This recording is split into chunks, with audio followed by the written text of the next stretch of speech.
Hello, we are back again, me and my colleague Julian Roberts, to continue our series about the hybrid workplace. And we've chosen to divide this series into different sections, impact on all different parties. So today we're going to focus on the individual employee. But before diving into that, Julian, I just want to check in. How are you? I'm very well, Nancy. All the better for seeing yourself. Oh, you charmer, you. I know. I thought I'd charm you because you're hosting, you see. So you Yeah. go kind on me. I've seen right through that, and my friend, that has no impact. Okay, so Julian, let's play Nancy's favorite game. Julian, just imagine that you are an employee who has enjoyed in some unexpected ways working remotely during lockdown these past 16 months or so. And now your company is expecting and announced that they are moving to a hybrid workplace for some period of time. What are your initial thoughts when you hear that? It's interesting because in preparation for today, just so everybody knows, I do prepare for these. Perhaps it doesn't appear that way, but in preparation, I did exactly that thinking myself, putting my feet in the shoes of somebody who might be an employee going back to work or being asked to go back in a hybrid environment. And there was some level of anxiety as I started to think it through, actually, because as much as last year's probably been very anxious in some ways, we've got into a groove, we've adapted, we've all flourished, we've got over the trust issues, we've become incredibly productive and navigated some of those communication challenges that we had at the start. And I think we've all done quite well. And speaking to a lot of people who sort of are employees, they've seen that. And I think hybrid, as much as it's now on the agenda, I think there's an anxiety about how that might play out. How my employer work it? Will I be marginalized? Will I be excluded? And so I started to think of almost anxiety. So to alleviate my anxiety, I thought to myself, okay, how do I approach this if I was talking to my line manager? What would I want? Actually, Julian, before we get to getting rid of your anxiety, can we stay with your anxiety for a little while longer? Oh, go on there. Okay, well, it occurred to me as you were speaking about this past year or so that what happened unknowingly was we built up new habits. Yeah. And it is so hard to create a new habit. I mean, think about things we think we should do or New Year's resolutions. And yet inadvertently, because we were forced to, we've built up entirely new habits of working. Mm-hmm. Now we're being asked to let go of those habits that we built and create this new hybrid habit. And I wonder some of the anxiety is simply from having no sense about what that might mean. In a sense, another sense, right? We're all laboratory rats. This is a big experimentation. So did your anxiety did it come from going back? Did it come from letting go? Does it come from not having any idea what hybrid might even mean? Or all of the above and more? I think pretty much all of the above. It's the unknown, isn't it? And I think it's how your employer is going to navigate how that's going to play out. There's massive concerns of where teams may be gathering, or your colleague may be talking to your boss and spend more time there than you do because you've decided to work 2 days in the office instead of 3 days, or whatever it may be, however it's worked out. And are you not getting the exposure that you perhaps had before? Which then, does that affect your performance? Does that affect your promotional opportunities going forward? So I think there's an element of concern of that, and making sure you're in the right place, right time, and not feeling left out. Because I think at the moment, because we're all working from home, we're all in the same position. So we've all made the efforts to try and include each other. Now, suddenly you're in the office and you're having that one-to-one chat with your boss or whoever, and then you might just go off and do a meeting or chat about something and forget the other 2 or 3 colleagues who might be at home, or we'll update them at the end of the week or something. So I think there's a concern of being included and not being left out and marginalized. I mean, what might you think some of the anxieties that other people may face going back to the office? Well, I might be more prosaic than you. I don't think people are even there yet to what you're describing. I mean, I've been reading the press, and all the business press talks exactly what you're saying, right? I think it's a little bit of forecasting. I think some of the anxiety is simply into making the tweaks to the daily life again, and not sure if you want to. Things like, do I really want to commute? And, I don't want to commute. I'm going to have to commute. Or, it's summer. My kids won't be in school. So, a lot of places are waiting until September to kids go back to school. But how will my day look? What am I going to lose? I think right now it's more a sort of vague logistical. My life is changing again. And I'm not sure I want it to, but I don't want it to. So I'm not sure people are yet putting themselves into the situation of hybrid being a thing they're in, and then seeing some of the consequences of it. I think they're still waiting for their company to announce it and wondering if it will suit them or suit their schedule or not. And I think some of that anxiety is waiting and wondering how much agency they have and even influencing it.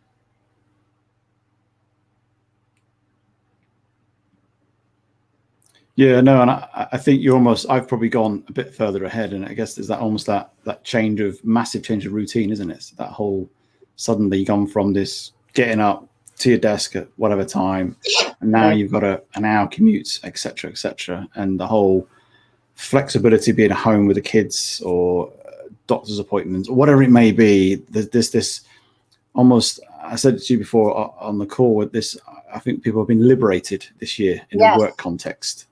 They suddenly found that actually we can do this, it can work, and we can be effective and productive. And I think people will probably be concerned that liberations is going back. There's this great comment I read by someone that there's anxiety about not becoming anxious again. Meaning when you're on that very routinized, regular day that you've done for years, right? I have to get up this time because I have to make this train. I have a very good friend who lives in London, and I stayed with her for a while, and everything was very low key until it was time to bolt out the front door. And I mean bolt, because there was a bus they had to catch to get to the tube station at this time so they could get to the office at that time, right? So for lots of people, it was a very engineered day. But there's a level of stress and internal movement in that we didn't have to have. We gave up. And so if that was your life of sort of living at a higher pace of wiredness, I think there's some anxiety about, there were some things I lost, and that was a gain, as you said, liberated from. I'm not so sure I want to have that again. And maybe if I only have it on Tuesday and Thursday, it will be okay. Well, I think that's what's going to happen, isn't it? I think there's going to be, people don't know exactly what's going to happen. Every company's going to do it differently. So I've been talking to a lot of companies, and they're all doing various scenarios. I mean, I even had one sort of CEO say to me, well, they're all going to come in the office on this day because we've got a team meeting. There's a bit of flexibility here. So they're creating a bit of a groove of how it's going to be. So if I was an employee, I guess, for me, it's understanding what are the sort of parameters we're going to operate in, and how, because as much as hybrid's flexible working, how flexible is that parameters? What are the exceptions in that sense? Because I think to alleviate any anxiety with anybody, you have to be really clear with people, and you have to give clear sort of expectations of what is expected in this context. Define people's sort of working hours, how we're going to measure performance, and how we're going to include people. And I think whatever hybrid we go to, organizations go to, they've got to be really clear. And I'm not just talking about policies, but managers need to be clear how they're going to run the team, involve other people, make sure people really not only buy into it, but really contribute to that shape of how it's going to do, really. Because I think as much as, I feel like we're talking about leaders now, but it's trying to create that employee engagement in the whole process, isn't it? And trying to alleviate the concerns, anxieties, ensure that they will continue to be effective, productive, as we go forward, because that's a concern. It is a concern, and I think as much as organizations might find it difficult to navigate this, there's lots of benefits with this hybrid working, lots of opportunities if we look at it in the right way. Right. Well, that's a big if, and I personally think if can be one of the saddest words because, but if I could add some things from the employee point of view as well, I would counsel folks that hybrid does not necessarily equal flexible. They might find it equals scheduled. And so I don't want people going into it with the expectation that it means maximum flexibility for you. It probably means from the organization's point of view, what's the sanest way to schedule the workforce to keep them both safe and productive and the business churning forward in this new reality. So go into it with that. I would also counsel to have some patience because this might be an interim solution. This doesn't mean your company will be like this for the next 2 years. I suspect it will be like this through the end of this year and possibly through second quarter the following year. But remember that this is new for everyone, not just for you, for your manager, for your colleagues, for your team, for your boss, for the whole company. So nobody has answers. I would also say it's important to know not just your schedule, but what is the procedure or policy, if they have one, for exceptions. Because everyone feels their exception is worthy.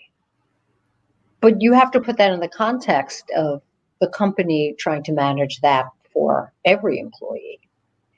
And so I think give some thought or at least questioning to what would be an honored exception request if you want one. You may not even want one. What else do you think that? Well, just interesting how it made me think, actually, you said about hybrid is not flexible working.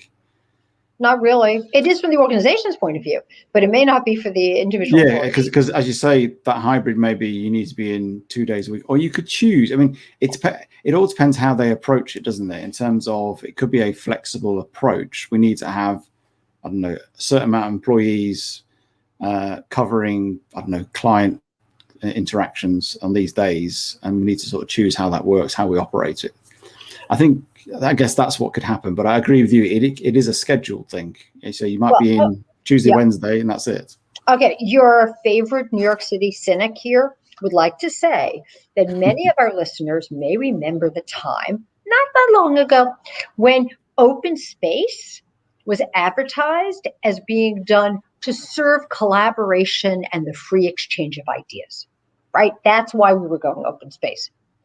But we've all learned, no, the primary motivator in open space was to save on square footage and real estate cost. Now, I'm not saying there wasn't also a belief it could lead to these behavioral changes, but companies tend to act in their best interest.